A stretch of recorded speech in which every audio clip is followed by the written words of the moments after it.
Magic in ancient Egypt. Magic pattern. Practical Egyptian magic. The history and theory.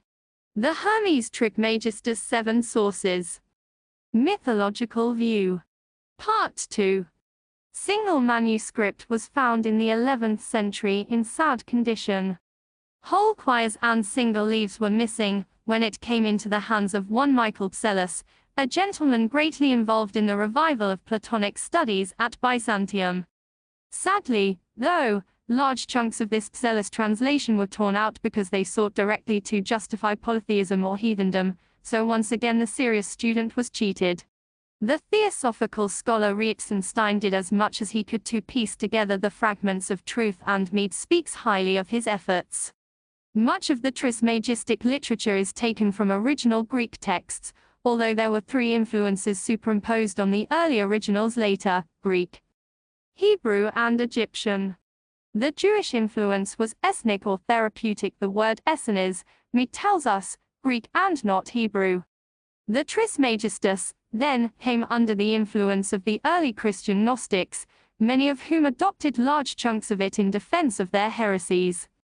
The most notable of these was Basilides, whom the great psychologist Carl Jung believed to be either a fragment of his own group soul guiding him in trance through the 7 sermons of the dead, or himself in a former life. The Valentinian Gnosis was also strongly hermetical. The Gnostic flavor in the Trismegistus literature is therefore obviously very strong, so it will pay the student to strip away some of these Christo-Gnostic overleaves in order to get a little nearer to the Egyptian original. The whole series which comprise the Trismegistus is attributed to the direct inspiration of Hermes, the Greek Thoth/Theorythe, who is referred to as the master of wisdom and teacher of mankind. The Trismegistus tells us that Thoth ordained measure, number and order in the universe, was master architect, hence Hermetic Masonry, and his wife or consort was Nemort, known to the Gnostics as Sophia and as Maat to the Egyptians.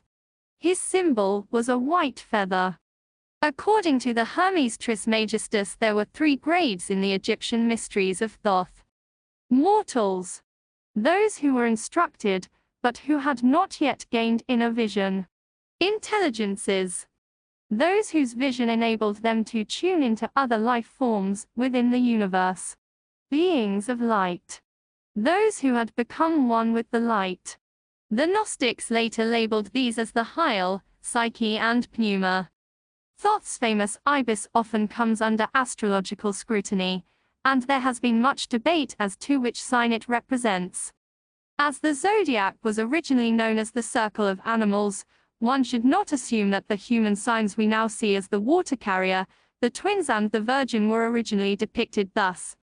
As divine teacher and Akashic, librarian Thoth has by nature a lot in common with Virgo, but Aquarius has also been seen to suit his nature on account of the waters of knowledge that the bearer pours forth on mankind, and Libra as representing his heavenly judicial status. In Gnostic literature, Thoth is the tutor to both Isis and Osiris and is one of the sacred 8, 4 pairs of divinities, each a syzygy of male and female powers, positive and negative, active and passive, which is the oldest example of the Gnostic Ogdode. Thoth's job, the Hermes Trismegistus informs us, is to keep perfect equipoise, hence his main symbol, the caduceus.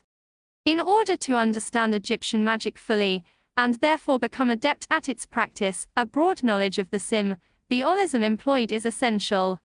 Some Gnostic/Egyptian symbols can cause confusion, but only if one has not actually practiced Egyptian magic. The girdle of Aphrodite, for example, which is also part of Greek magic, becomes associated with both Thoth and Endyptar in the Hermetic system with obvious Masonic implications. As Lord of Karma, Thoth was granted the power to bind or loose, hence his connection. Whereas in Greek magic Aphrodite's girdle is a protective symbol, as representing the only force, love, that can withstand the thunderbolts of Zeus by averting them.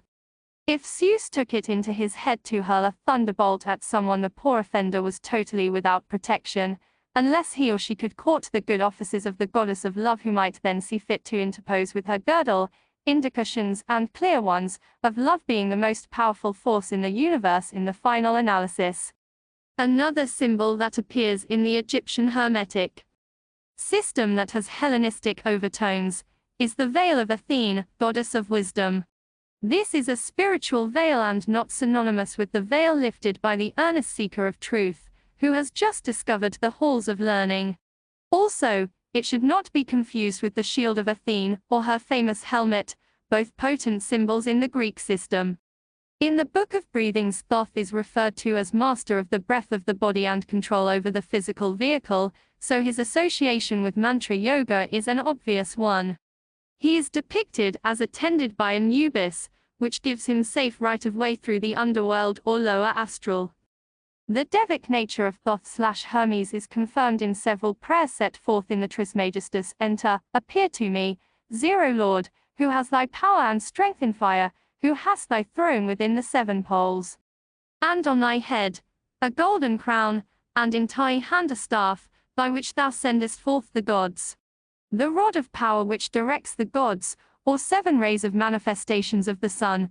The Greek influence is obvious here, but this should not, and indeed does not, affect the efficacy of the Egyptian magical system, as taught in these works.